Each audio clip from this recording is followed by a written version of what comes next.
Gaspard Monge, the founder of descriptive geometry, read and published by Mr. Books. Asterisk, a quiet revolution swept through the world of mathematics and engineering. In the closing decades of the 18th century, born of the mind of a singular genius, Gaspard Monge, an Enlightenment child whose upbringing, intuition, and relentless curiosity forged new paths of thinking, Monge would ultimately reshape humanity's perception, description, and construction of the world around them. Before Monge, geometry maintained an uneasy truce with practicality, its methods firmly anchored in ancient tradition, bounded by the limitations of two dimensions.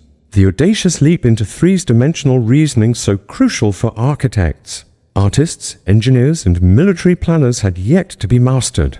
The science of seeing and accurately representing the spatial complexity of objects eluded even the greatest scholars. It was Gaspard Monge who stood at the threshold, daring to ask not just what geometry is, but what it could become. His invention of descriptive geometry was more than a mathematical innovation.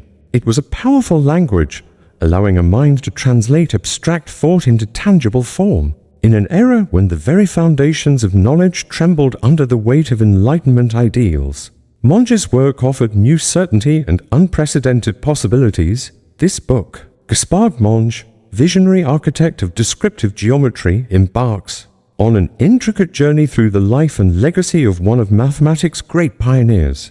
Each chapter unveils a facet of Monge's story, his humble beginnings in post-Louis XIV France, the self-taught brilliance apparent even in childhood, and a nation's scientific landscape yearning for answers beyond what tradition had offered. Readers will trace the evolution of geometry itself, confronting the central challenge of visualizing in three dimensions, before witnessing Monge's pivotal breakthrough, the birth of descriptive geometry. The profound impact of Monge's theory will be explored in both its theoretical dimensions and its practical applications.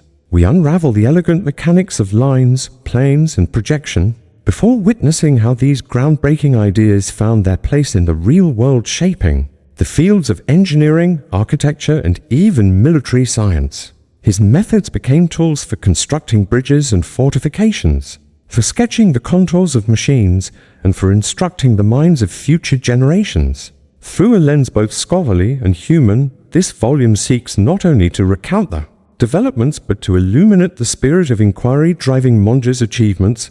In so doing, we reveal the enduring relevance of descriptive geometry and the extraordinary individual who empowered humankind to see and build beyond the limits of imagination.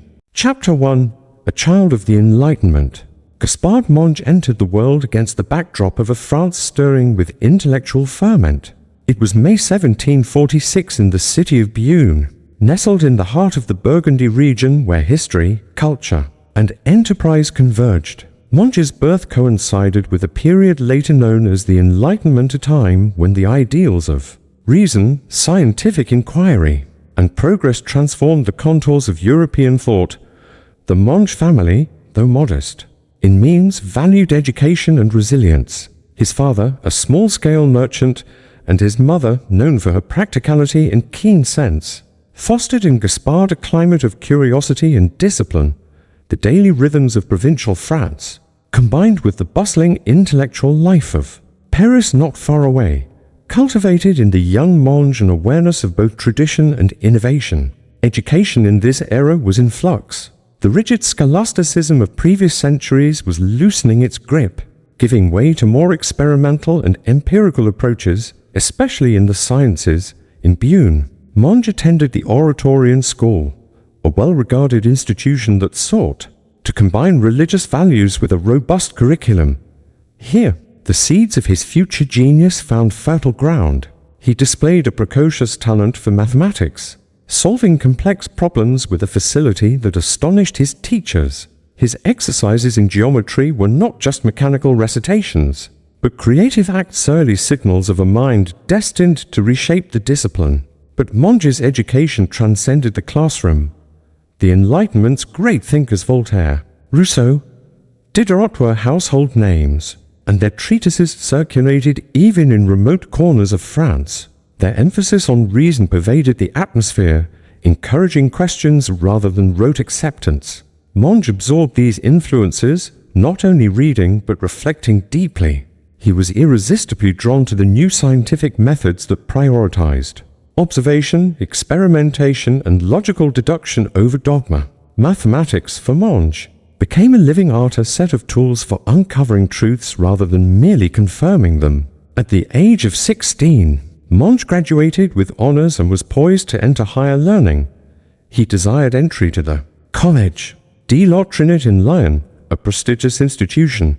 Though his family's finances were strained, the reputation he had built as a prodigy in mathematics opened doors. In Lyon, Monge thrived beyond expectation. He voraciously consumed the works of mathematicians such as Euclid, Archimedes, and Descartes. Yet, he was never content merely to imitate. Monge began to see the limitations of existing geometric methods, and to ask questions about their depth and utility. The historical moment cannot be overstated. The Enlightenment championed to essential principles the dignity of human reason and the power of education to uplift society. Monge embodied both. His formative years were stamped with the conviction that knowledge was not merely for the privileged but for all who could harness its power. This sense of mission would guide him throughout his life, from his earliest experiments to his most celebrated theories. As Monge matured, the contours of his intellectual character sharpened. He became increasingly fascinated by problems that demanded visualization and spatial reasoning, those puzzles that required the mind to perceive, manipulate, and represent forms in 3 dimensions. The shadows of future breakthroughs could be traced even here. What separated Monge from others was not simply his skill in mathematics, but his insistence on understanding its underlying principles, on pressing beyond the boundaries of received wisdom. In an era when access to scientific knowledge was expanding but still constrained by tradition, Monge represented the vanguard of a new kind of thinker, restless, audacious, and animated by the spirit of the Enlightenment. His childhood and education were more than biographical curiosities. They were foundational to his later work. Through Monge, the hopes of a generation found material form, the promise that human reason could unveil mysteries and master the world. Of shapes, spaces, and structures, this chapter introduces not only the man in his early years, but the world that shaped him, offering insight into the subtle interplay between individual genius and broader historical currents. In the chapters that follow, we will see how these early influences bore fruit in Monge's groundbreaking contributions to the mathematics of space, laying the groundwork for descriptive geometry and the birth of a new age in science and engineering. Chapter 2: Early Talent and Self-Taught Genius. If the annals of mathematical history praise prodigious talent, then Gaspard Monge's youth stands as an extraordinary exemplar. From early childhood, Monge demonstrated an affinity for numbers and patterns that set him well apart from the typical student. His mind fashioned connections and visualized abstractions with a facility rarely encountered. At the Oratorian School in Beaune, Monge was soon recognized as a prodigy, solving intricate mathematical exercises well beyond his years. Teachers, accustomed to guiding pupils through routine calculations, found themselves both astonished and challenged by the depth and originality of his reasoning. Where others repeated principles from the classical canon, Monge questioned, restructured, and reimagined. He was not content to simply master existing knowledge. He sought to uncover the hidden relationships between form and function. Monge's self-taught genius manifested most clearly in his approach to geometry. Unlike many of his contemporaries who regarded geometry as a static collection of rules, Monge perceived it as a dynamic field, a landscape to be explored, rather than a map to be followed. His free hours were spent not in idle recreation, but in constructing models, drawing complex shapes, and attempting to visualize their properties from multiple perspectives. The absence of formal mentorship, paradoxically, may have liberally shaped Monge's creativity. With few guides to constrain his thinking, he was free to pursue unconventional lines of inquiry. He devised puzzles for himself, many of which foreshadowed the kinds of spatial reasoning challenges that would later define descriptive geometry. For instance, Monge often experimented with the depiction of three-dimensional objects on sheets of paper, exploring various methods of projection and representation. This fascination with the mechanics of vision and imagery would become a central theme of his later work. There is an anecdote, often cited but gently romanticized, regarding Monge's early experimentations. He would observe buildings and landscapes, then attempt to sketch them from memory, striving for accuracy not simply in outline but in structure and depth. This exercise, while seemingly simple, required a sophisticated understanding of spatial proportions and intuition that Monge possessed in abundance. His sketches revealed not only artistic talent but also thematic awareness. They reflected both the aesthetic and logical dimensions of representation. Monge's encounter with the works of the ancients further propelled his growth. He was deeply influenced by Euclidean geometry and the treatises of Archimedes, yet what marked him as exceptional was his ability to transcend these traditions. He critically assessed their limitations and sought ways to augment their utility. It was not uncommon for Monge to propose radical modifications to established methods, often introducing novel techniques inspired purely by his own observations and reasoning. At the Collège de la Trinité in Lyon, Monge's reputation for brilliance flourished. His mastery of mathematics soon drew the attention of faculty members, who entrusted him with significant academic responsibilities, teaching younger students, solving particularly vexing problems, and occasionally contributing to curriculum development. Monge's pedagogical style was refreshingly unconventional. He encouraged dialogue and debate, inviting students to question their assumptions and test their hypotheses. Here, Monge's belief in the transformative power of education first crystallized. Knowledge, he believed, should be actively constructed, not passively absorbed. The defining feature of Monge's early talent lay in his willingness to confront ambiguity. He did not shy away from complexity, nor did he recoil at problems lacking immediate solutions. For Monge, uncertainty was fertile ground for innovation.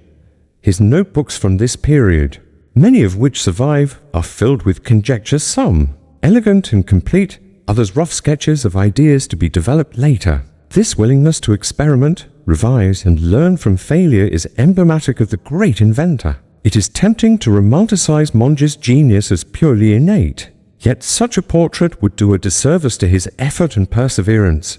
Long hours of solitary study, relentless self-critique, and a nearly insatiable curiosity were crucial to his development.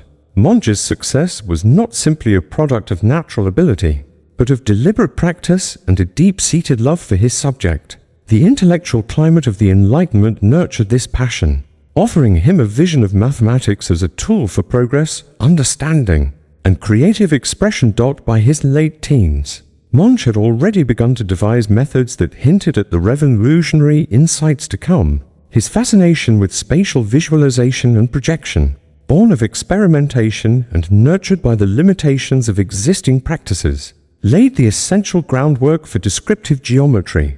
In retrospect, these years form a remarkable portrait of growth, a testament to both individual prowess and the transformative possibilities of self-directed learning. The story of Gaspard Monge's early talent and self-taught genius offers inspiration and guidance. It illuminates the value of questioning, the joy of discovery, and the enduring importance of innovation in the face of tradition. In Monge's journey, we find the seeds of a new way of seeing the world, one that would profoundly alter the future of mathematics, engineering, and beyond. Chapter 3: France before Monge. Geometry and its limits. In the decades preceding Monge's rise, the mathematical landscape of France was marked by both tradition and stagnation. Geometry, though esteemed as one of the classical domains of knowledge, remained fundamentally limited in its application. The majority of mathematical instruction was rooted in the axiomatic methods of Euclid, transmitted through rote learning and practiced in isolation from the requirements of the burgeoning sciences and industries. The geometric tradition in France drew heavily on the work of the ancients, emphasizing two-dimensional relationships while relegating three-dimensional reasoning to the periphery. Students memorized the principles of parallel lines, congruent triangles, and proportional segments. yet were seldom encouraged to visualize complex forms in space, or to consider the practicalities of representing solid bodies. The connection between theory and practice was tenuous at best, and applications to engineering, architecture, and the military were circumscribed by technical limitations. Several factors contributed to this state of affairs. First, textbooks and curricula were often antiquated, prioritizing classical proofs and constructions over inventive application. The lingering influence of scholasticism discouraged deviation from established methods, reinforcing a cautious, conservative approach. Teachers, themselves products of this system, passed on these habits, creating an intellectual environment inhospitable to creative exploration. Second, the broader social and political context shaped the limits of geometric thought. France in the 18th century was rife with administrative complexity. The construction of bridges, fortifications, and public works demanded mathematical rigor. Yet artisans and engineers typically relied on empirical methods, rules of thumb, and experiential knowledge. The gap between academic mathematics and real-world problem-solving persisted, with few bridges connecting the two realms. In military science, geometry was harnessed for the design of fortifications, cartography, and ballistics, but without the power of modern projection techniques. Architects and engineers grappled with the challenge of accurately representing three-dimensional structures on plans and blueprints. The lack of a systematic approach for visualizing spatial relationships constrained innovation, placing strict boundaries on what could be reliably built, measured, or communicated. The limitations of geometry in France were further exposed by the rapid advancement of other scientific fields.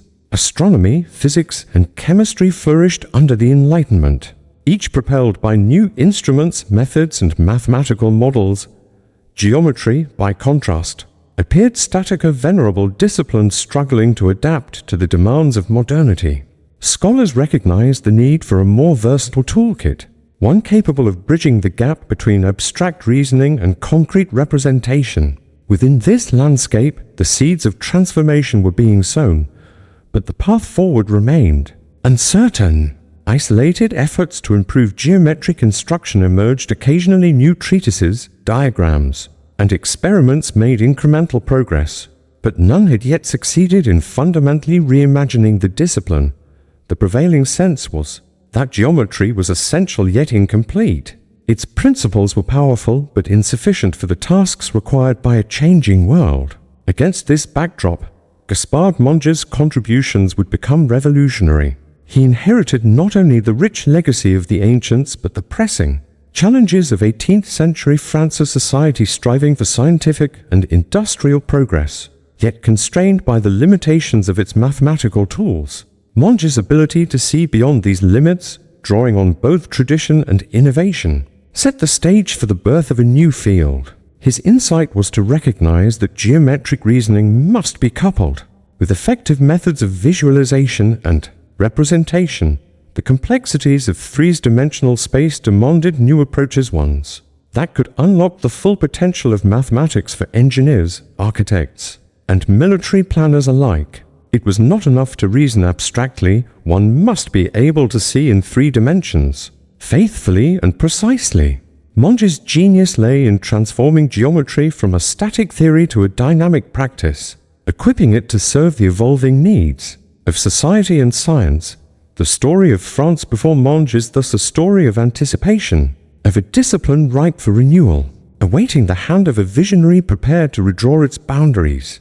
Chapter 4: The problem of seeing in 3 dimensions. The challenge of representing 3-dimensional objects on 2-dimensional surfaces has haunted artists, architects, and mathematicians for centuries. The very act of seeing, of perceiving, understanding, and communicating the spatial relationships within a solid body posed a formidable problem, magnified by the limitations of mathematical and technical knowledge in pre-modern Europe. For most of history, the depiction of 3-dimensional forms was governed not by strict geometric principles, but by intuitive methods often honed through apprenticeship.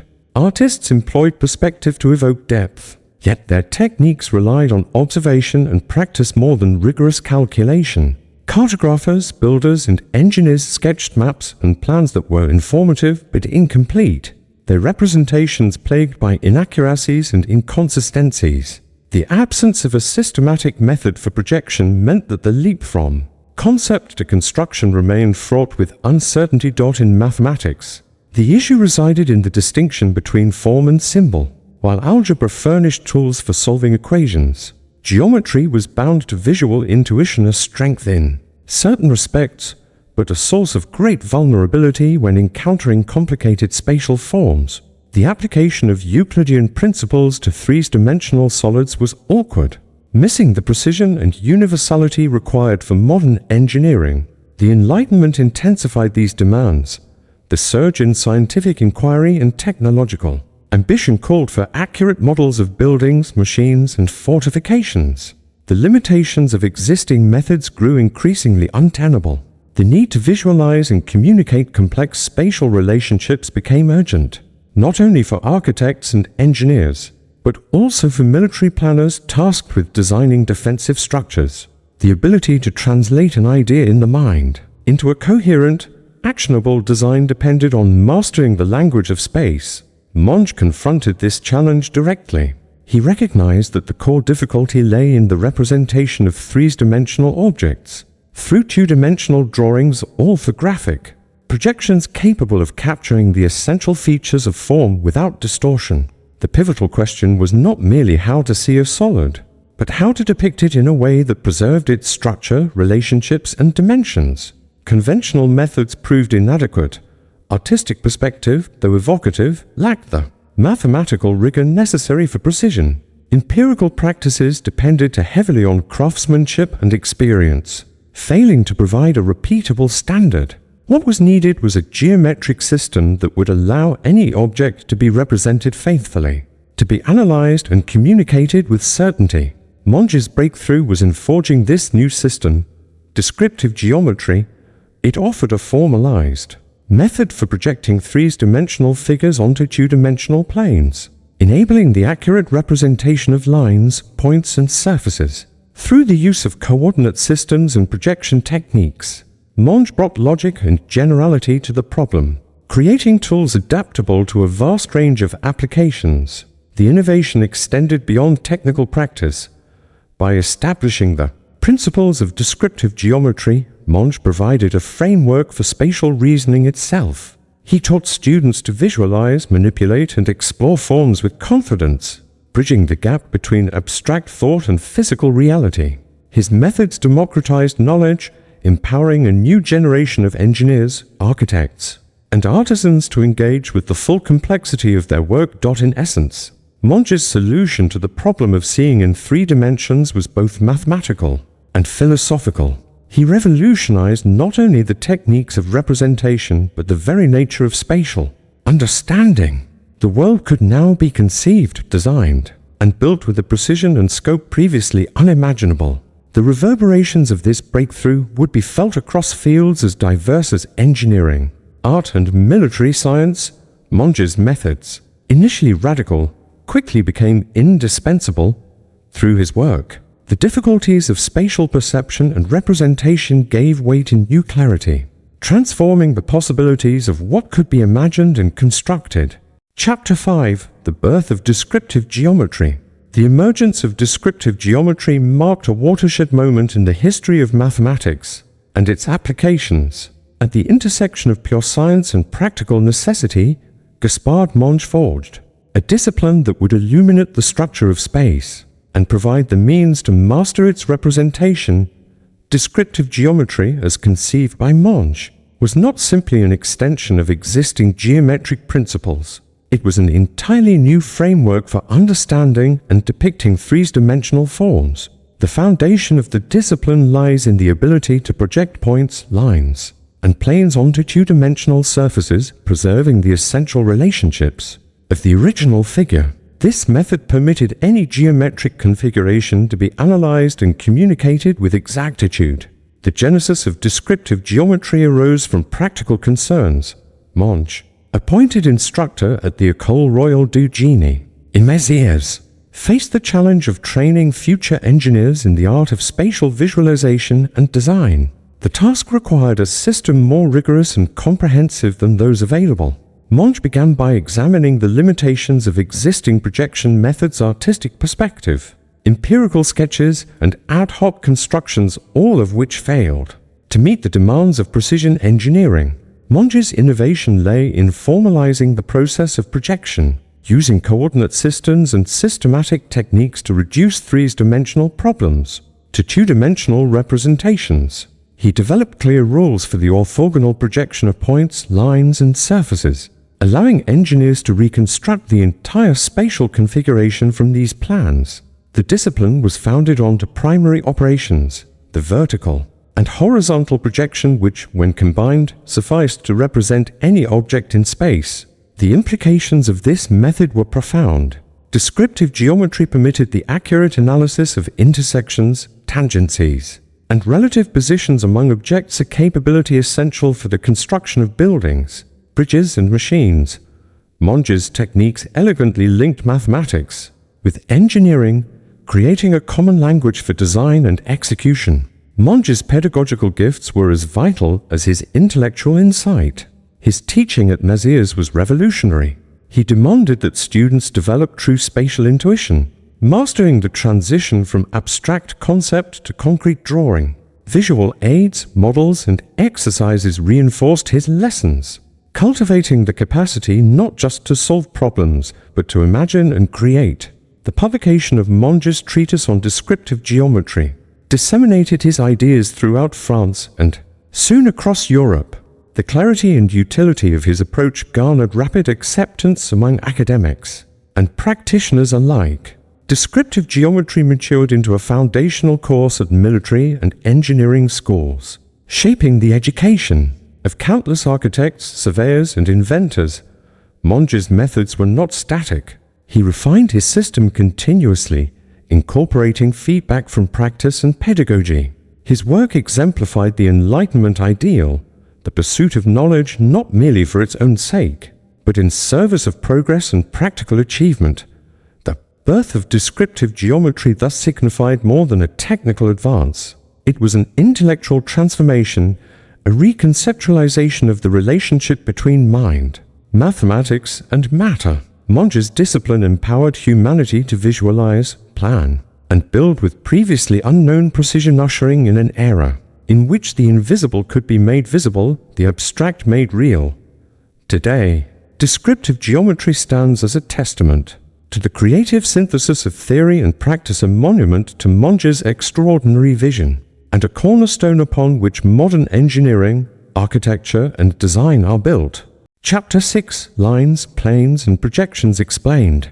From the earliest days of human curiosity, the depiction of three-dimensional objects onto two-dimensional surfaces has challenged minds and stimulated imagination. Artists, architects, and engineers have all sought methods to represent the complexities of the spatial world, using the simplicity of the line and the plane. It was Gaspard Monge, through his incisive theoretical exploration, who formalized this intricate relationship, giving birth to descriptive geometry, a language for translating the unseen into the visible. At the heart of descriptive geometry lies the study of lines and planes, basic elements that underpin much of spatial reasoning. A line, in its most elementary definition, is a one-dimensional entity extending infinitely in both directions.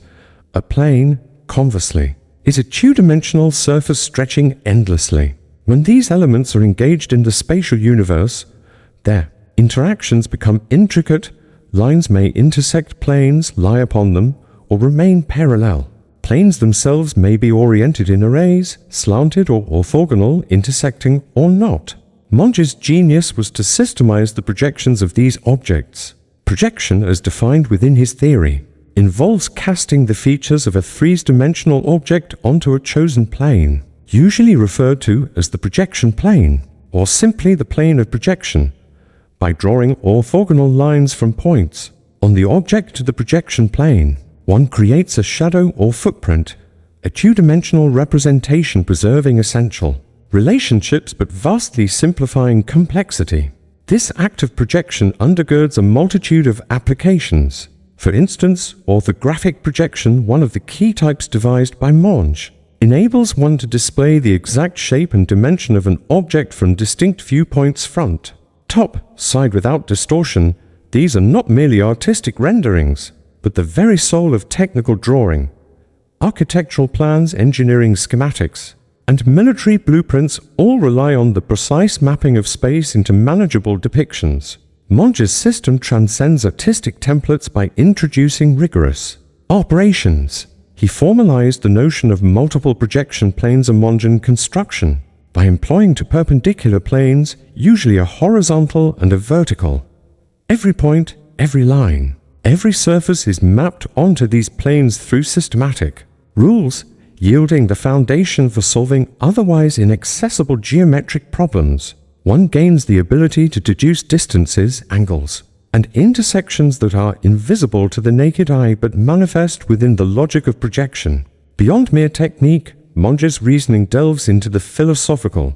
Projection offers a means of translating the material world into the realm of abstraction, a pathway to universal truths, by stripping away accidental qualities and focusing on structural relations. Descriptive geometry becomes both poetically elegant and mathematically rigorous.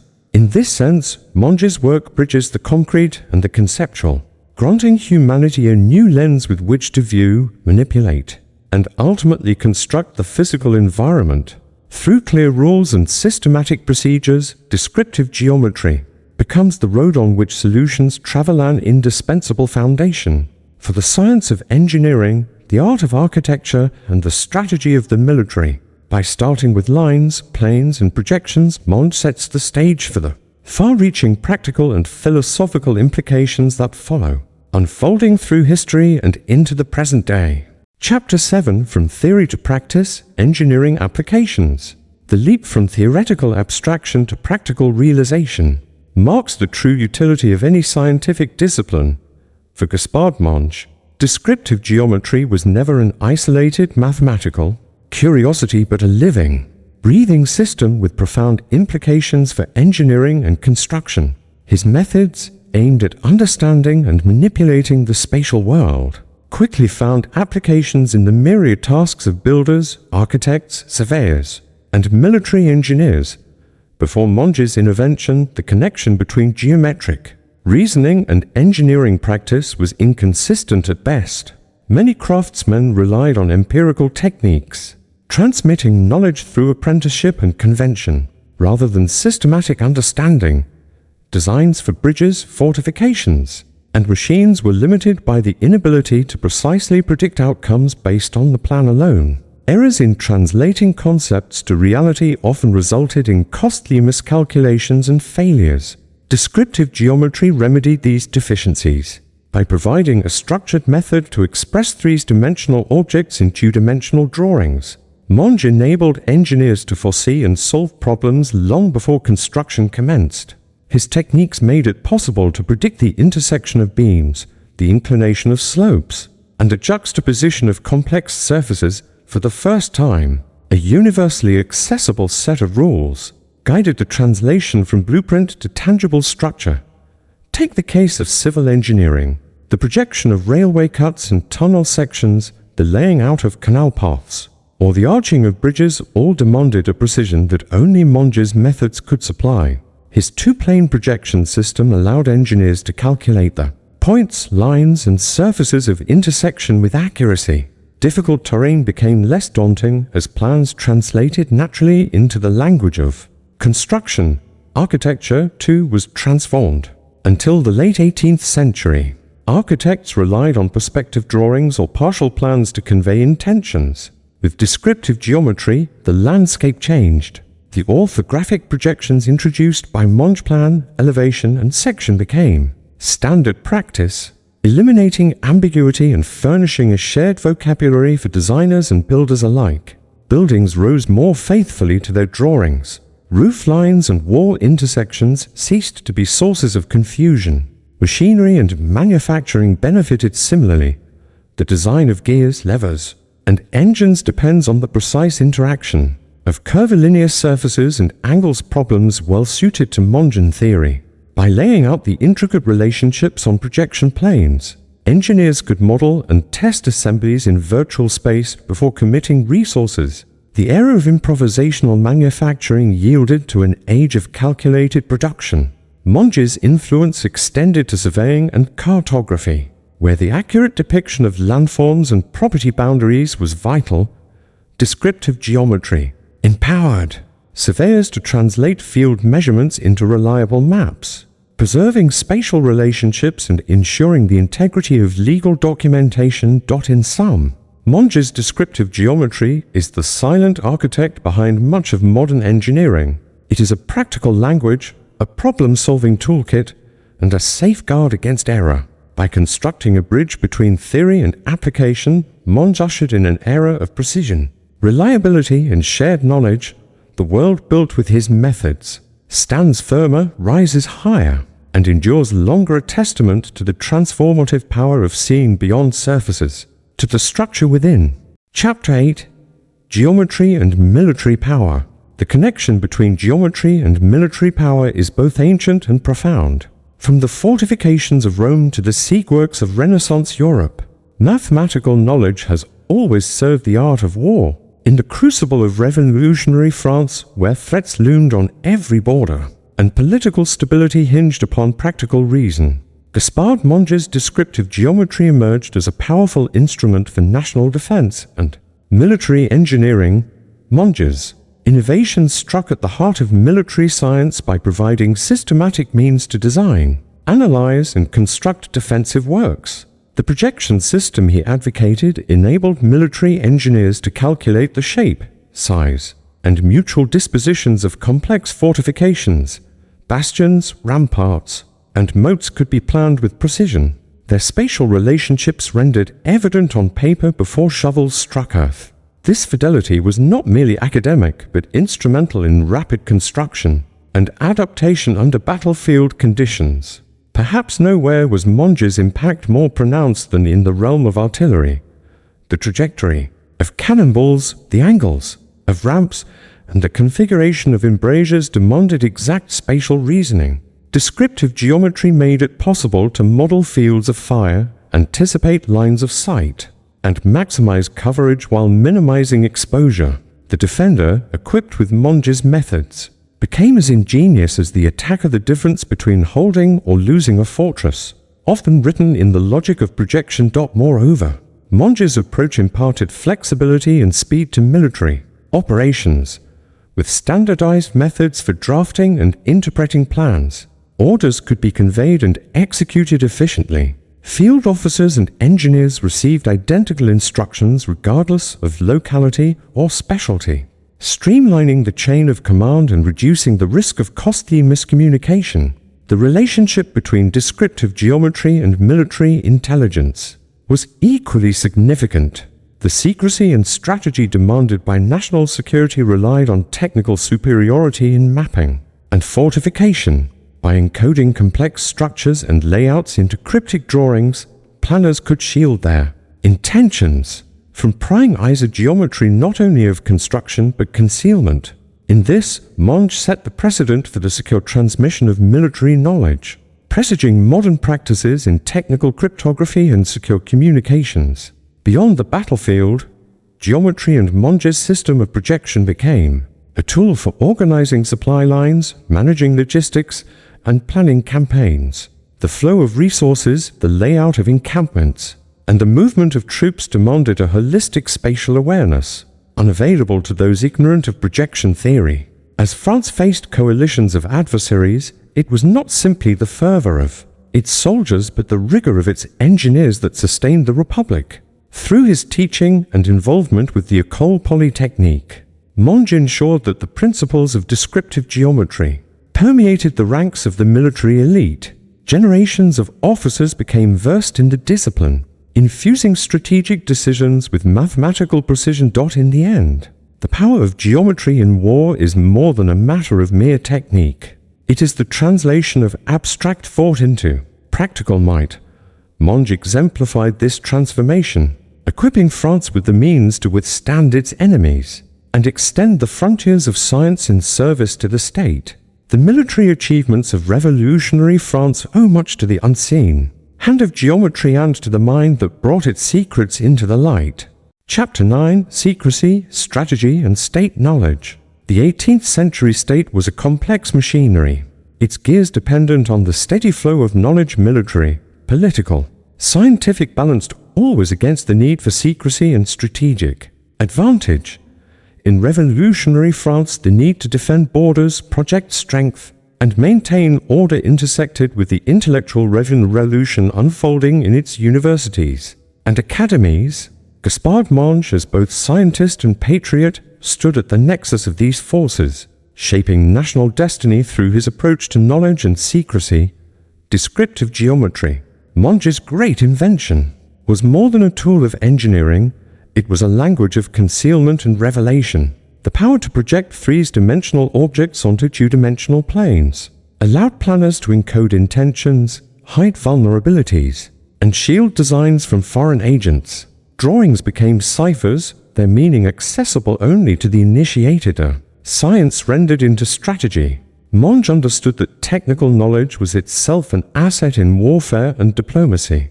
Within the walls of the École Polytechnique and in chambers of military planning, he advocated for the secure dissemination of sensitive information. His teaching methods, which stressed both rigor and discretion, trained students to handle state knowledge with care. The geometric drawing, precise and systematic, could be interpreted fully only by those versed in its rules, a natural safeguard against espionage. Secrecy permeated not only the products of geometry, but the processes by which they were created. Monge pioneered methods for the storage and protection of strategic plans, ensuring that blueprints and maps remained hidden from adversaries. The organization of archives, the coding of labels, and the assignment of trusted overseers formed part of the machinery by which France managed its technical intelligence. Knowledge was compartmentalized, disseminated in fragments, ensuring that a loss in one area would not compromise the whole. Yet Monge's philosophy was not that of blind restriction. He believed in the responsible sharing of knowledge tailored to circumstance. Within the Republic, he sought to democratize technical education, raising up engineers and officers from all backgrounds. The secrecy so vital in military contexts was balanced by openness in civilian life science, as the common patrimony of a free people. Strategy, in this context, became a process of negotiation between hiding and showing, revealing and concealing. Descriptive geometry was the battleground upon which these contests played out. The plans for fortifications, supply depots, and troop movements were weapons in themselves, crafted via projection and preserved through secrecy. The broader implications of Monge's work shaped statecraft and administration. Governments learned to treat technical knowledge as an essential resource, organizing ministries and bureaus dedicated to its collection and protection. The expertise cultivated at the École Polytechnique became the backbone of France's national infrastructure, producing leaders able to harness science for the good of the state. Throughout his career, Monge modeled the delicate dance of secrecy and strategy. His judicious management of knowledge helped preserve the integrity of the Republic and guide its transformation amid unprecedented turmoil. In the modern era, we recognize the seeds sown in Monge's time as states continue to manage the balance between intelligence and openness, a testament to the enduring legacy of science in the service of the nation. Chapter 10: Monge and the French Revolution.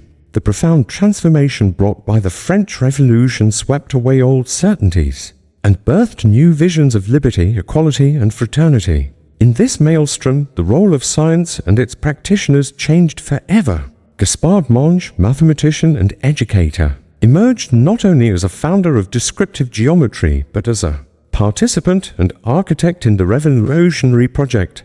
Monge's life before the revolution was marked by steady advancement within the royal academies, his abilities recognized and valued in technical circles. Yet the outbreak of revolution opened new horizons. It was an era when reason, once the preserve of the privileged few, was called upon to serve the masses. Science was no longer simply a tool for progress, but a vehicle for empowerment. The collapse of the ancient regime threatened the established order of education and engineering. Monge, deeply committed to the ideals of the Republic, worked to preserve and transform the institutions that maintained scientific knowledge. He joined revolutionary committees, advised political leaders, and reimagined curricula to suit the needs of a nation at war and in flux. In 1793, Monge entered the Committee of Public Safety, charged with organizing the defense of the Republic. Here, as in his mathematical work, he sought clarity, efficiency, and rigor. He oversaw the production of arms, the design of fortifications, and the education of military engineers. The skills he had cultivated in descriptive geometry became weapons in the Republic's arsenal, turning abstract thought into concrete advantage. Monge's commitment was not merely technical but ideological. He believed that the future of France depended upon the broad dissemination of knowledge. He championed the creation of universal institutions, open to talent from all backgrounds. His efforts in forging the École Polytechnique, which trained engineers for both civil and military service, joined the revolutionary impulse for equality with the pragmatic need for expertise. Yet Monge's revolutionary zeal was tempered by realism. He understood the difficulties of rapid change, the dangers of instability, and the temptations of dogmatism. He argued for gradual reform in teaching, the preservation of essential traditions, and the careful integration of new methods. The legacy of Monge's engagement during the Revolution is profound. Through his work, science became a key element of state power, and technical education was recognized as vital to national survival. The ideal of the citizen engineer, versed in geometry and committed to public service, emerged from his efforts a model for generations to come. Monge's example reminds us that the pursuit of knowledge is inseparable from the pursuit of justice. In times of upheaval, the scientist is called to act, to defend principles and institutions, and to create new structures for learning and advancement. The story of Monge and the Revolution is not simply one of personal achievement, but of the reimagining of an entire society through the lens of reason. Chapter 11: Science in Service of the Republic. The relationship between science and the state has been fraught with tension and possibility. In revolutionary France, Gaspard Monge demonstrated that scientific knowledge could be harnessed not just for personal curiosity or commercial advantage, but as an engine for collective progress, the true servant of republican ideals. Monge's vision extended far beyond the silent halls of the academy. He saw science as a force for democratization, a means by which the boundaries of privilege and class could be dissolved. Through rigorous education and the dissemination of technical knowledge, the Republic would arm itself against enemies both foreign and domestic. The founding of the École Polytechnique stands as Monge's lasting contribution to this ideal. Conceived in the heat of revolution, the school embodied the principle of meritocracy, admitting students on the basis of talent and accomplishment. The curriculum, rooted in mathematics and geometry, was designed to produce not just technical experts, but Republican citizens committed to public service and national advancement. Science became, in Monge's hands, a tool of organization and efficiency. In the administration of armies, the planning of infrastructure, and the management of resources, geometric reasoning underpinned decision-making. The engineers produced under his system became the architects of modern France, raising levees, draining marshes, and building roads. The transformation from monarchy to republic was made tangible in the works of stone and iron that rose across the countryside. Monge's philosophy foregrounded the utility of science for all aspects of government. In health and sanitation, geometry guided the construction of hospitals and water systems. In commerce, it facilitated the transportation of goods and the calculation of fair measures. In the military, it drove the design of strategies, the layout of fortifications, and the management of supply lines. Yet his vision was not purely functional. Monge believed in the beauty and justice of scientific reasoning. He taught that the search for truth, the commitment to accuracy, and the pursuit of innovation were forms of patriotism. The Republic, in his eyes, was not simply a collection of laws or an apparatus of power. It was a community of shared inquiry and mutual improvement. Through Monge's efforts, the barriers to education fell. Women, the poor, and minorities were, for the first time, allowed to learn, to contribute, and to lead. The school became a crucible for future generations not only of engineers but of statesmen, teachers and innovators. The legacy of science in service to the Republic endures. Modern societies owe much to the principles Monge espoused: the organization of knowledge for the common good, the training of technical experts for public service, and the application of reason to solve the pressing problems of community life. In all this, Monge stands as both architect and exemplar, a model for those who would put science to public use. His teachings remain a clarion call for anyone called to service, reminding us that the measure of knowledge is not in its abstraction, but in its utility to all. Chapter 12. Founding the École Polytechnique. The closing years of the 18th century in France were a crucible of change, social, political, and intellectual. Amidst the tumultuous backdrop of the French Revolution, a constellation of reforms crystallized, reshaping the nation's fundamental institutions. It is here, at the heart of historic transformation, that Gaspard Monge's indelible impact emerges as the principal architect and driving force behind the École Polytechnique.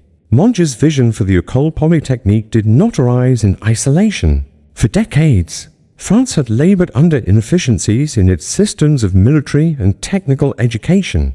Engineering, vital for both civilian and military infrastructure, required a rigorous pedagogy, not mere apprenticeship or ad hoc learning. The revolution's call for egalitarianism and meritocracy resonated strongly with Monge, whose own ascent from modest origins had instilled a belief in education's transformative power. He perceived the urgent need for an institution that would cultivate exceptional minds, regardless of birth, a school not only for engineers, but also for the scientists and leaders of modernity. The idea gained momentum in the heady, post-revolutionary climate. The National Convention, recognizing the strategic necessity of technical prowess, sought men of proven ability to devise a new system. Monge, respected for his mathematical brilliance and reputation as an innovative educator, was entrusted with the monumental task. Building upon his pedagogical experiments at the École du Génie in Mézières, Monge envisioned an institution whose curriculum fused mathematics, physics, chemistry, and engineering disciplines that, until then, existed in discrete, parallel spheres. The foundations of the École Polytechnique were laid swiftly but meticulously in 1794. Monge, together with a select group of collaborators such as Lazare Carnot and Claude-Louis Berthollet, devised a program that replaced privilege with proficiency. Entrance depended upon competitive examination rather than familial advantage, and studies were oriented not just toward theory but practical application. The professors themselves were chosen for not only their subject mastery, but also their skill as educators, a radical departure from the norms of the era. Monge's influence permeated every aspect of the nascent school. The design of the curriculum reflected his belief in geometry as the foundation of all scientific inquiry. He insisted that students master descriptive geometry, a discipline he had codified, one that equipped future engineers with the tools to conceive, plan, and construct complex structures. The pedagogical emphasis soon came to define the école's reputation. Lessons were not mere lectures, but dynamic exercises with students solving real problems, often guided personally by Monge. The Polytechnique soon became a crucible for innovation. Within its walls, luminaries such as Fourier, Poisson, and Coriolis received their formative education. The school's graduates would go on to erect bridges, design fortifications, and solve logistical challenges for Napoleon's armies. It was an institution not only born of revolution, but one that fueled its alumni, shaping the course of French and European development. Monge's administrative labors were immense. He struggled continuously with logistical hurdles, political interference, and the daunting task of securing resources amidst widespread instability. But his relentless commitment to the project never wavered. Even in the face of adversity, he championed the primacy of intellectual achievement, arguing forcefully for the value of rigorous scientific training. The École Polytechnique, as conceived and realized by Monge, stands as one of the towering achievements of educational history. It embodied in bricks and mortar the ideals of enlightenment, the conviction that mathematical reasoning and scientific discipline would form the pillar of a just and modern society. Through this institution, Monge's legacy was seeded in the minds of generations, and the study of geometry was enthroned as the crucible for progress. His founding of the École Polytechnique marks not only a chapter in the annals of one man's life, but an epochal shift in the education of mankind. Chapter 13, Teaching the Invisible World. Gaspard Monge's singular contribution to mathematical education lay not just in the invention of descriptive geometry, but in his unparalleled capacity to teach what previously seemed utterly intangible. The invisible world of three-dimensional space as projected onto two dimensions. In this pedagogical revolution, Monge did more than instruct. He illuminated, transforming abstraction into understanding and reshaping the very contours of mathematical thought. Before Monge, geometry was largely the preserve of theorists. Most practical applications, whether in architecture, engineering, or art, relied upon rote memorization of procedures, unbound from the underlying principles governing spatial relationships, the invisible planes, lines, and volumes that constituted the world's physical reality remained shrouded in conceptual darkness. Only a handful of savants could manipulate their forms with true mastery. Monge's seminal work, Geometry Descriptive, first published in 1799, shattered this paradigm. The treatise demonstrated systematic methods for representing three-dimensional objects into dimensions, a breakthrough that enriched not only theoretical mathematics but also the applied sciences. He developed procedures for constructing projections of objects onto planes, first the horizontal, then the vertical, allowing for precise representation and analysis of forms otherwise impossible to visualize. In doing so, Monge provided the bridge between abstract mathematical thought and the tangible world of design. But Monge's true genius lay in his ability to teach these concepts to others. At the École Polytechnique, he did away with sterile lectures, opting instead for dynamic, hands-on demonstrations. Students were tasked with solving real problems, drawing curves, planes, and solids under his watchful guidance, their efforts transformed by his infectious enthusiasm for discovery. Monge's approach hinged upon several crucial tenets. Firstly, he treated students as active participants in learning rather than passive recipients. Secondly, he emphasized visualization, encouraging students to construct mental images, manipulate objects in their minds, and relate theoretical constructs to physical phenomena. His lectures were legendary. The classroom often buzzed with energy as Monge would pace, gesturing at diagrams, scribbling rapidly across boards, or conjuring geometric models from simple materials. He challenged students to consider not merely the how, but the why behind each method, fostering a deep conceptual understanding that transcended technical routine. Monge's insights extended into the teaching materials themselves.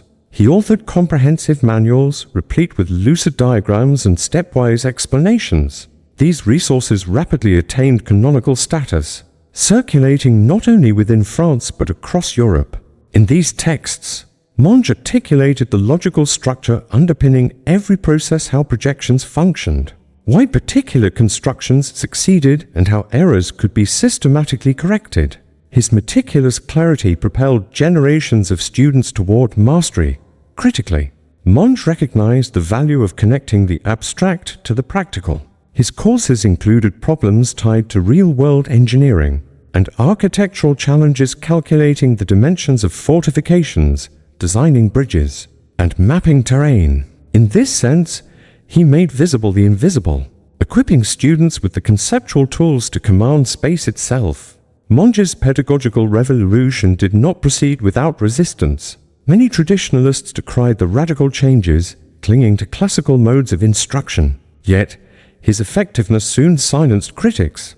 Polytechnique graduates emerged as the most technically adept engineers in Europe, their command of spatial reasoning unmatched. In sum, Monge's teaching of the invisible world was a landmark in the history of mathematical education. It redefined both the nature of geometry and its place in the intellectual life of the early 19th century. His methods illuminated paths through the conceptual fog, making plain the structures that underpinned reality, and inspiring countless students to see the worlds that lay beyond the page. Through his pedagogical innovations, Monge did not simply teach geometry, he rendered the invisible visible, and thus transformed the prospects of mathematics, science, and modern civilization itself. Chapter 14. Monge as mentor and reformer. Throughout his illustrious career, Gaspard Monge distinguished himself not only as a groundbreaking mathematician, but also as an inspirational mentor and zealous reformer of scientific education. His philosophy and practice reshaped how geometry and the broader sciences were taught, cultivating a new generation of intellectuals who would go on to shape the destiny of Europe.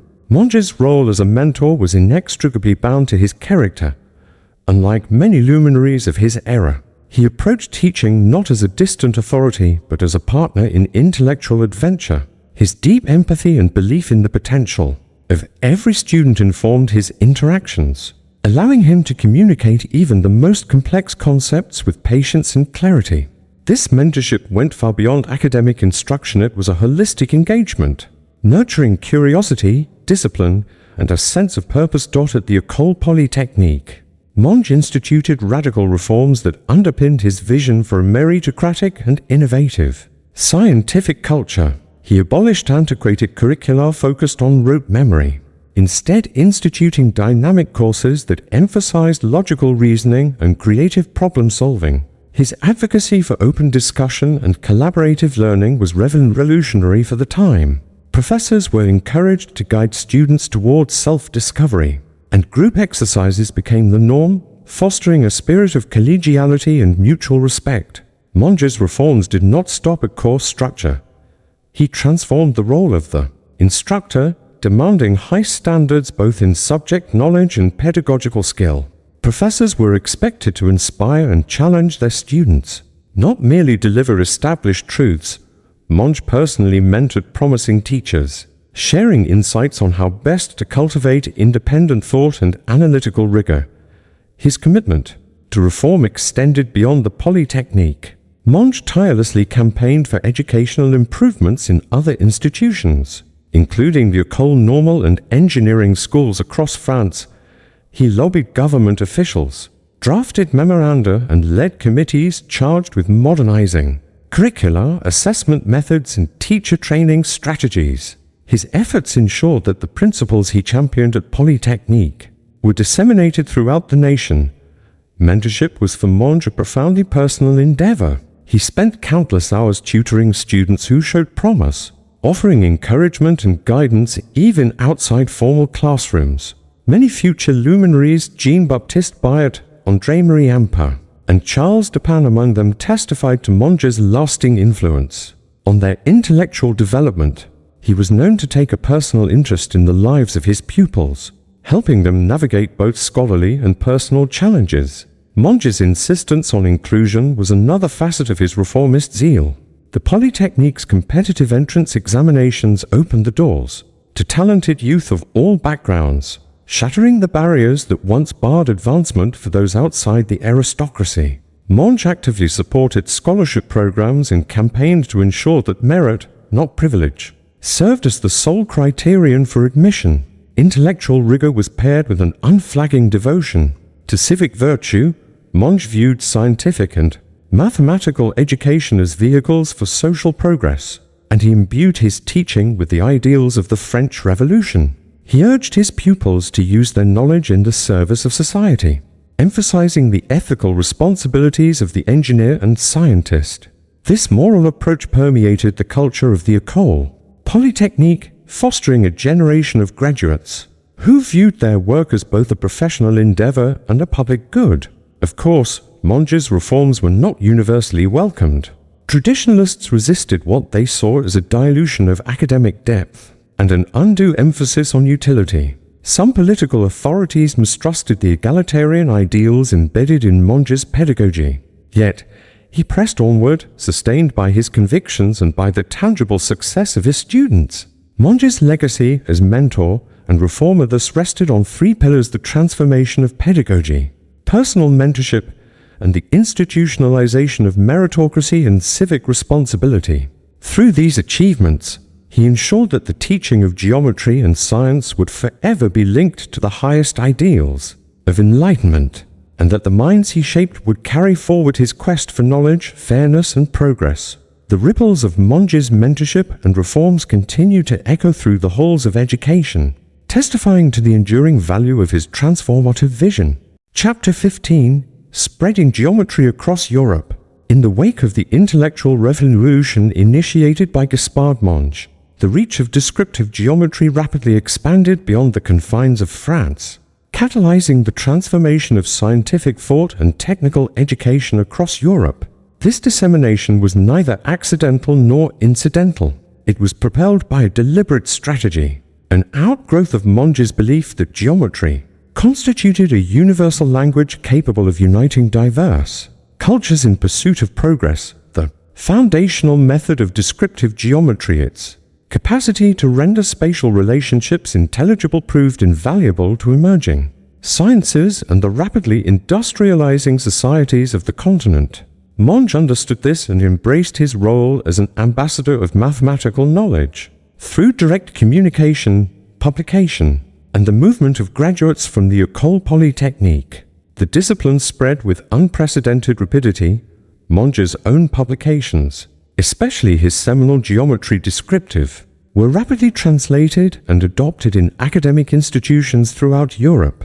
Educators in Italy, Germany, England, and beyond recognized the practical power of his methods. The new approach revolutionized instruction in engineering, drawing, and architecture, establishing standards that endured for generations. Monge's treatises became required reading in technical schools and universities, and his diagrams, exercises, and explanatory texts served as templates for local adaptation. The graduates of the École Polytechnique, themselves trained in the Mongean system, fanned out across the continent, taking up positions as professors, military engineers, and civil administrators. These emissaries carried descriptive geometry wherever they went, founding new programs and reorienting existing curricula according to Monge's principles. The ripple effect was dramatic. Within decades, schools from Prague to St. Petersburg adopted his pedagogical methods, and the influence of descriptive geometry became apparent. In the sophistication of European engineering works, Monge also facilitated transnational exchanges, encouraging dialogue among mathematicians, engineers, and architects. He corresponded actively with colleagues in Germany and Italy, sharing insights and responding to queries about his theories. These letters, many of which survive, testify to a rich network of intellectual exchange. Monge's vision was cosmopolitan. He believed the illumination provided by geometry could foster not only scientific advancement, but international understanding. International congresses and exhibitions further accelerated this process.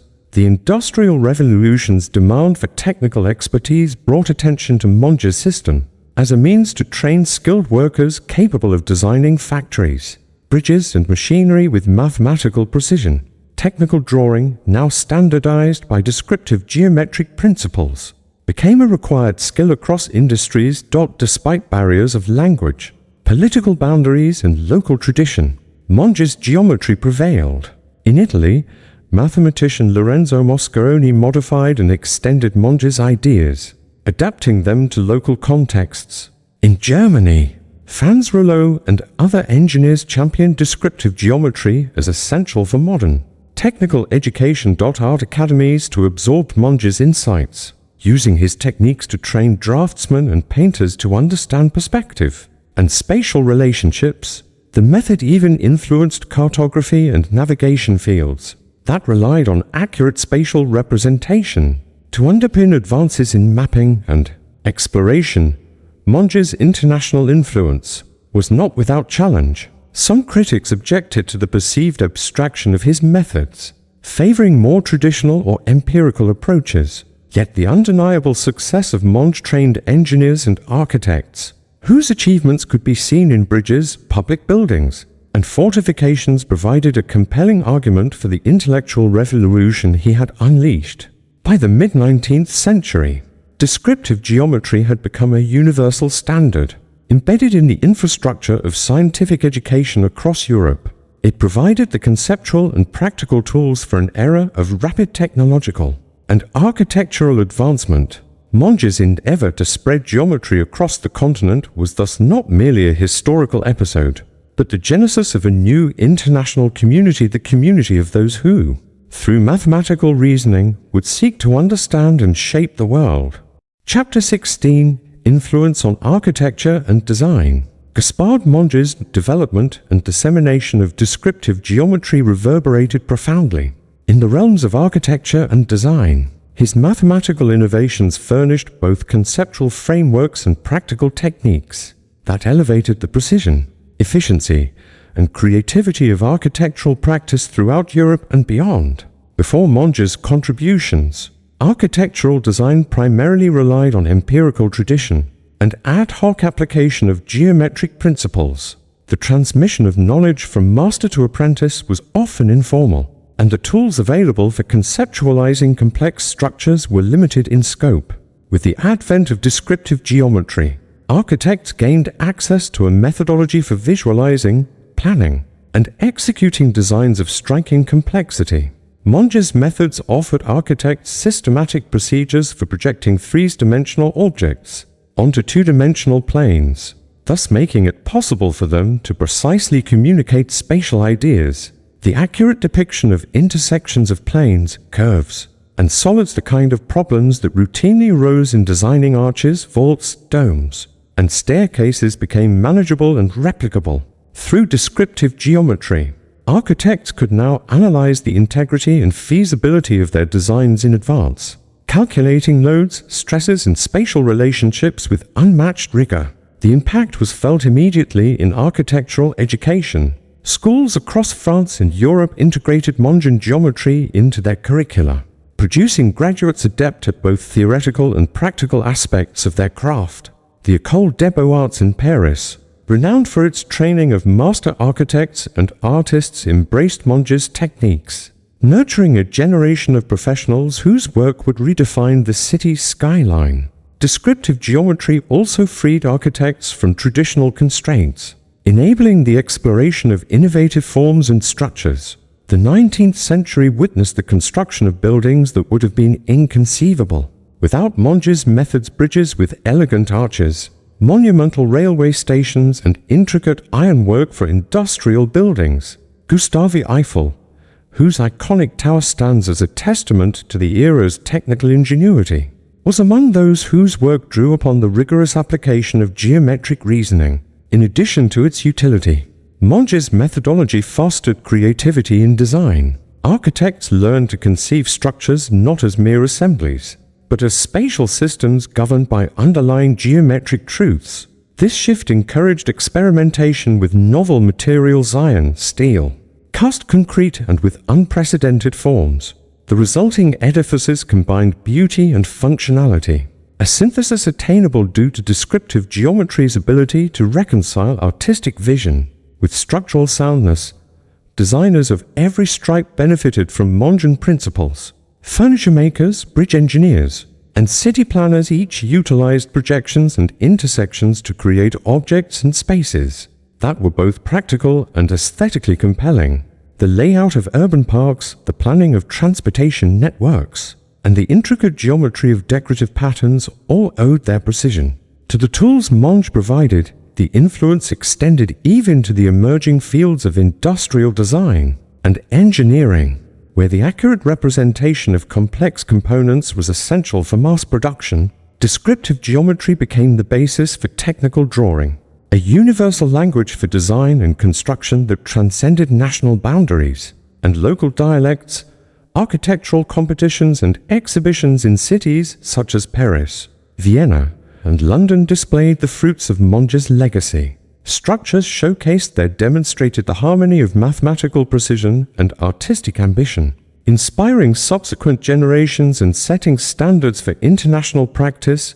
Nevertheless, the diffusion of descriptive geometry met with some resistance. Traditionalists in the architectural world sometimes bristled at what they considered an overemphasis on technical rationality, fearing the loss of artistic spontaneity.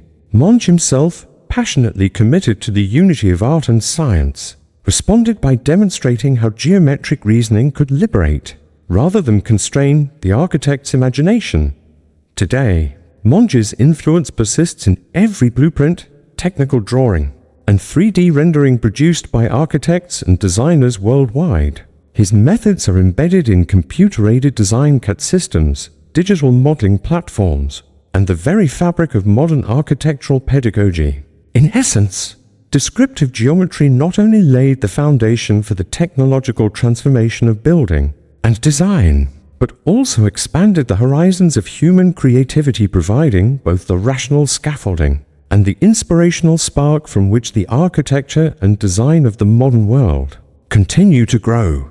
Chapter 17: Art, Perspective and Visual Thinking.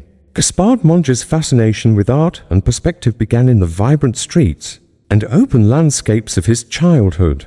Even as a youth in Beaune, Monge displayed an exceptional aptitude for observation and sketching, abilities that would later be crucial in his mathematical pursuits. The interplay between the visible world and its representation on paper became an obsession, and Monge found himself continually drawn to the challenge of accurately depicting objects as they appeared in three-dimensional space. At the heart of Monge's inquiries was the classical problem of perspective, the set of rules and conventions that allow artists and architects to project the three-dimensional world onto two-dimensional surfaces in a manner that is both realistic and mathematically rigorous. Artists since the Renaissance had grappled with the difficulties of perspective, seeking ways to render depth, dimension, and spatial relationships faithfully. For Monge, these artistic dilemmas were deeply intertwined with scientific principles. He recognized that the solution to perspective lay not only in intuition and practice, but also in the language of geometry and mathematics. During his education at the Collège des Oratoriens, Monge's keen interest in mathematics was complemented by his voracious reading and exploration into the arts. The institution provided a fertile ground for his burgeoning talents, exposing him to classical theories of proportion, symmetry, and harmony. He was particularly influenced by the works of French and Italian artists, as well as by early treatises on geometric construction. It was here that Monge began to appreciate the underlying unity of artistic creativity and geometric logic. A pivotal moment occurred when Monge was tasked with producing technical drawings for military fortifications, complex structures that demanded absolute precision. Recognizing the limitations of existing methods, Monge sought to devise a systematic approach that would allow for exact projections of three-dimensional forms. In solving these problems, he not only applied geometric reasoning to practical scenarios, but also began synthesizing the principles that would later form the basis of descriptive geometry. Monge's revolutionary contribution was his ability to formalize the process of projection. He demonstrated how any spatial figure, regardless of its complexity, could be reduced to a set of geometric constructions on a plane. This breakthrough transcended the needs of artists and architects and found profound relevance in engineering, where accurate and reproducible technical drawings were indispensable. Through the construction of orthographic projections, Monge established a method by which the properties of objects could be rigorously preserved and analyzed. Monge's approach was distinguished by its emphasis on visualization and mental imagery. He advocated not only for the mastery of geometric rules, but also for the cultivation of visual thinking, a capacity to mentally manipulate spatial forms without the aid of physical models. In his lectures, Monge challenged his students to envision transformations, rotations, and projections, thereby sharpening their intuitive grasp of geometric relationships. This pedagogical method proved especially transformative, preparing successive generations of engineers, draftsmen, and architects to grapple with increasingly complex problems. In translating the art of perspective into a science, Monge was both a product of his time and a visionary ahead of it.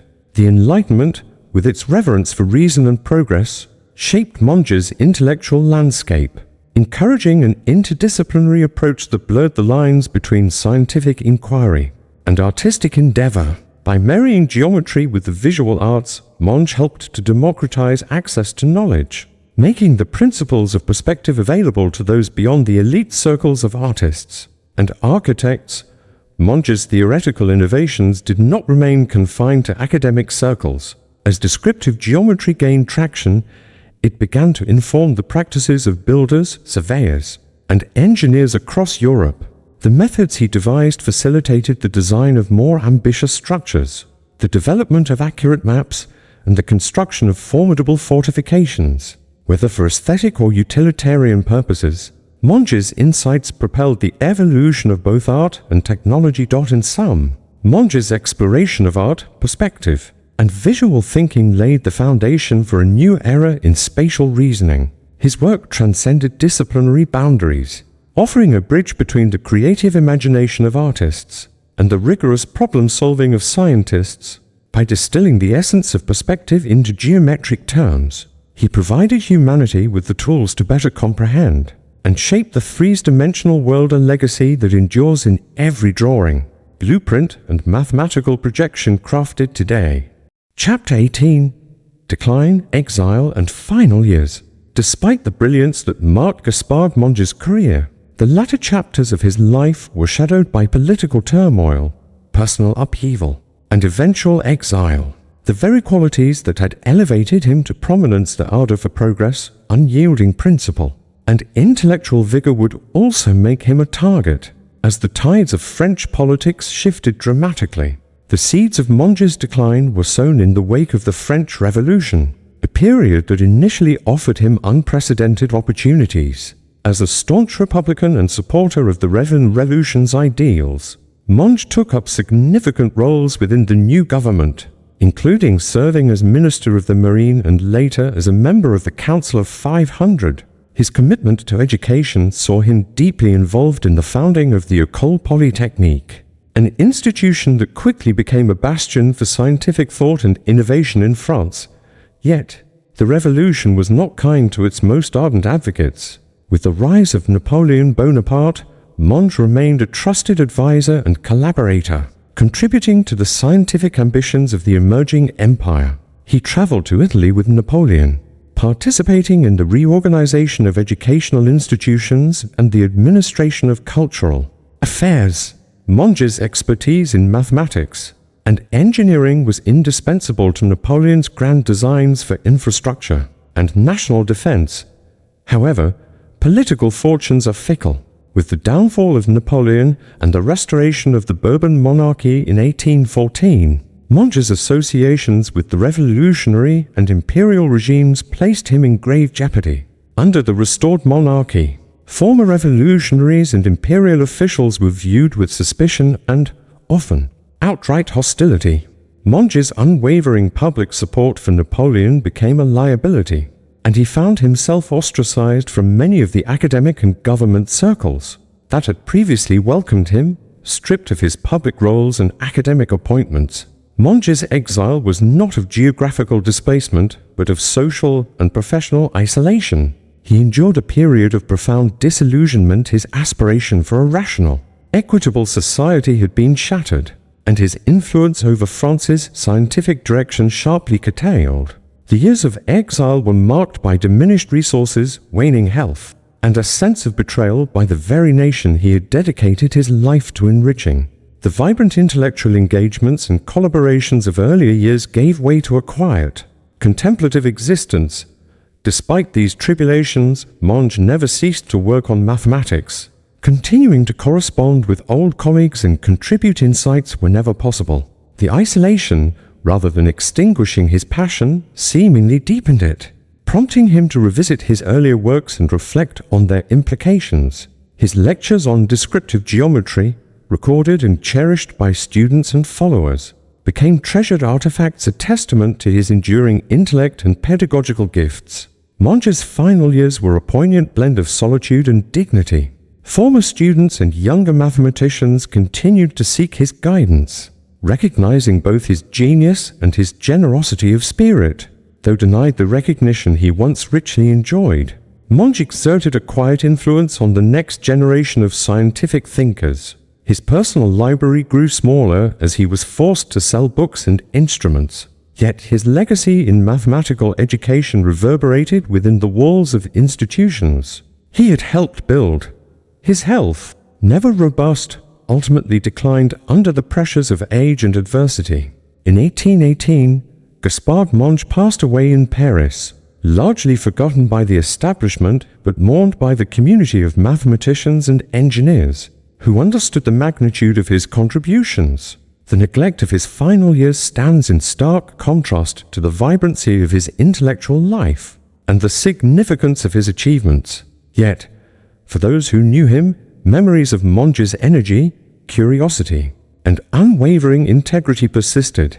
The decline and exile of Gaspard Monge serve as sobering reminders of the vicissitudes of fortune that can befall even the most accomplished minds. In the context of his broader legacy, these years reveal not a simple narrative of defeat, but a testament to resilience. In the face of adversity, Monge's example endures as an inspiration showing that the core ideals of scientific inquiry, rational thought, and education are worth defending, regardless of the shifting currents of political and social change.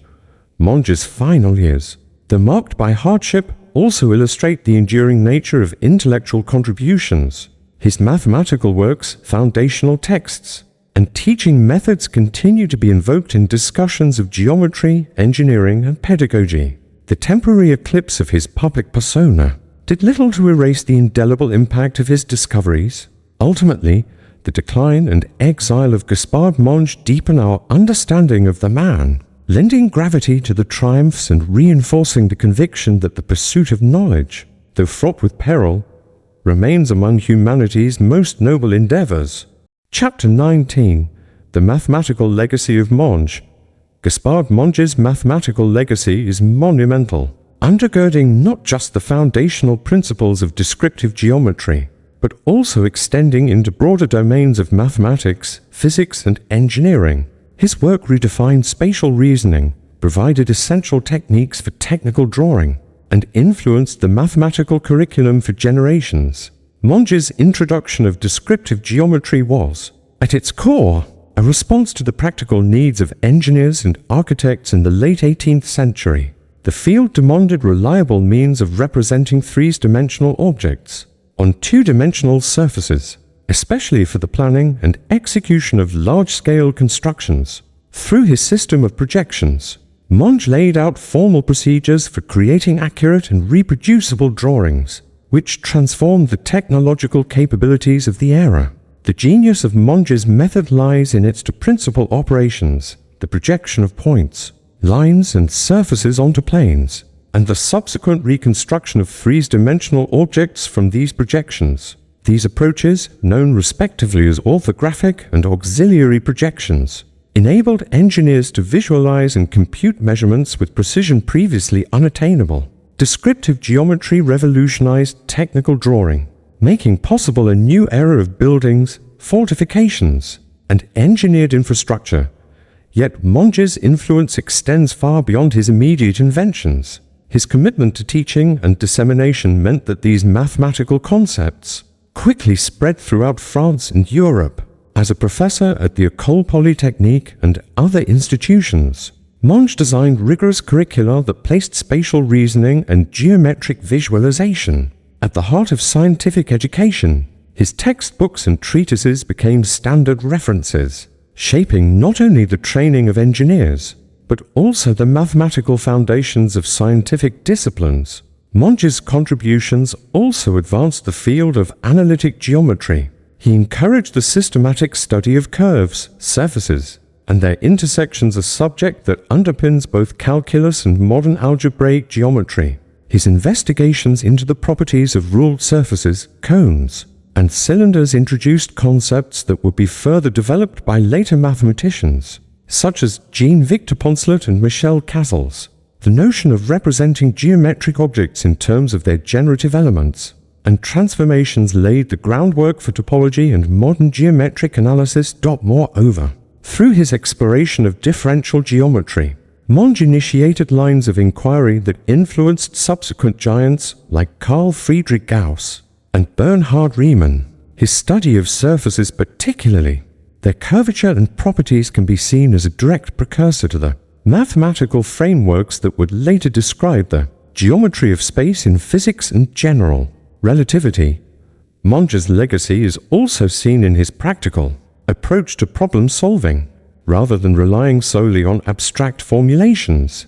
Monge emphasized the interplay between theory and application. His geometric methods were designed to address concrete engineering challenges, such as the design of waterways, roads, and fortifications. This pragmatic orientation is evident in the continued relevance of descriptive geometry in modern disciplines, including civil engineering, architecture, aeronautics, and computer-aided design. His impact on pedagogy cannot be understated. Monge established a model of mathematical instruction that prioritized visualization, experimentation, and systematic reasoning. He challenged students to think in terms of spatial transformations, fostering intellectual habits that were both rigorous and creative. Through the propagation of his teaching methods, Monge helped establish a culture of mathematical inquiry that was accessible, practical, and enduring. The mathematical legacy of Monge is inseparable from the wider evolution of science in the 19th and 20th centuries. His emphasis on clarity, structure, and reproducibility foreshadowed the digital revolution, particularly in the field of computer graphics and computer-aided design (CAD).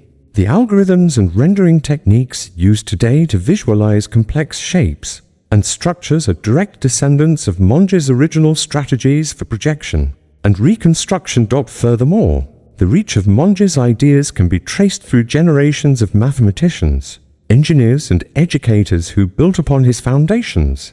His influence is visible in the works of Poncelet, Cassels, Möbius, and others who expanded the theory and applied it in new contexts.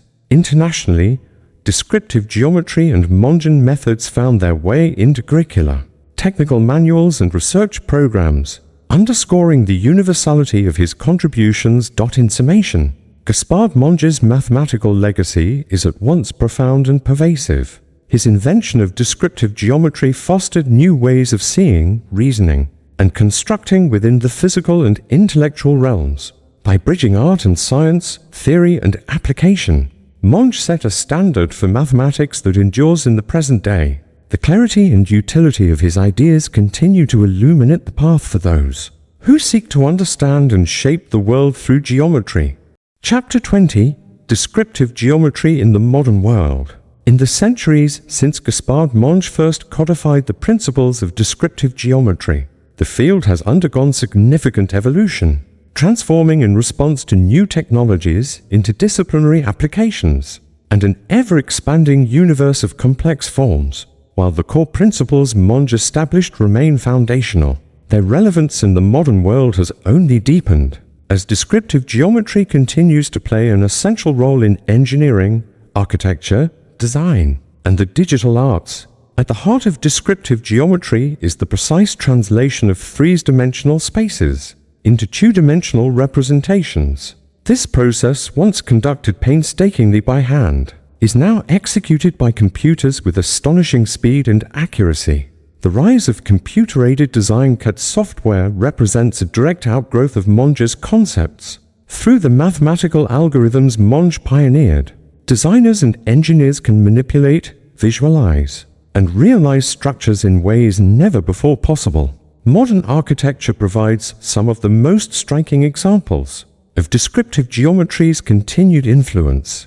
The development of skyscrapers, bridges, and other monumental structures demands exacting calculations, accurate projections, and thorough visualization of spatial relationships.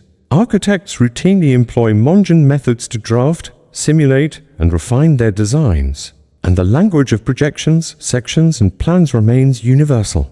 Beyond functionality, descriptive geometry enables artistic innovation, empowering architects to conceive forms that challenge and redefine established conventions.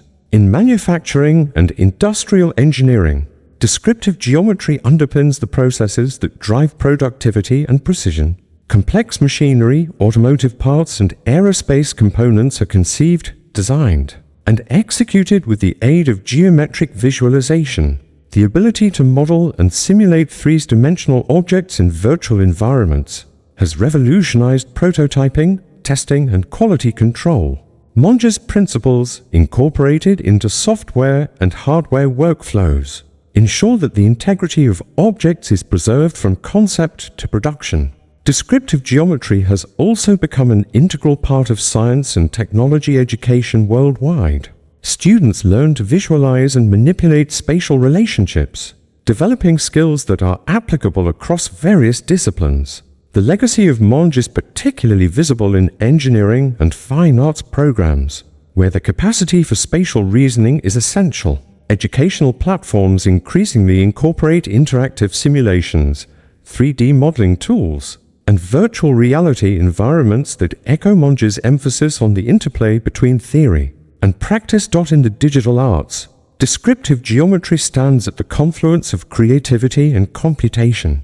Artists and animators rely on geometric principles to create realistic perspectives and dynamic scenes in two-dimensional media and three-dimensional animation. Software applications enable visual effects, architectural renderings, and immersive experiences that transform the viewer's perception of space and form. The algorithms used to produce these illusions of depth and movement can be traced back to Monge's original geometric constructions. Moreover, the scientific research landscape has witnessed an explosion in the use of computational geometry, an area deeply rooted in Monge's descriptive geometry.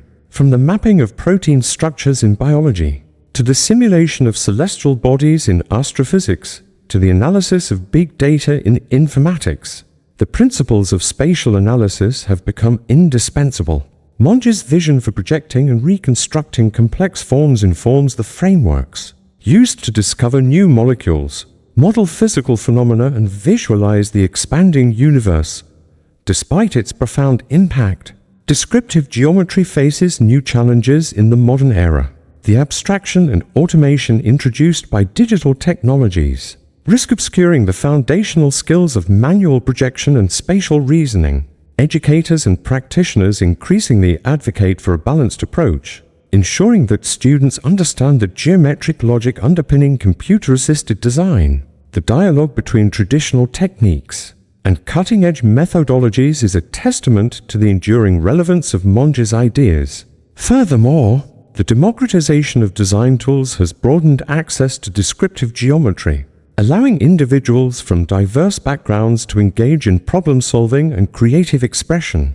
Maker movements, open-source hardware, and collaborative platforms empower people to participate in engineering and design, leveraging geometric reasoning in ways Monge could scarcely have imagined. As the discipline continues to expand, the universality of descriptive geometry forms a common language that unites disparate fields. In reflection, the influence of descriptive geometry in the modern world stands as a tribute to Gaspard Monge's genius. His formalization of spatial reasoning created a bridge between art, science, and technology, one that has enabled humanity to realize its ambitions in the physical and virtual realms alike. Whether shaping the skyline of cities, visualizing the depths of space, or fostering creativity in education and the arts, Monge's legacy lives on. The dialogue between geometry and society continues, ensuring that the visionary founder's insights remain vital as new challenges and possibilities arise in the centuries to come.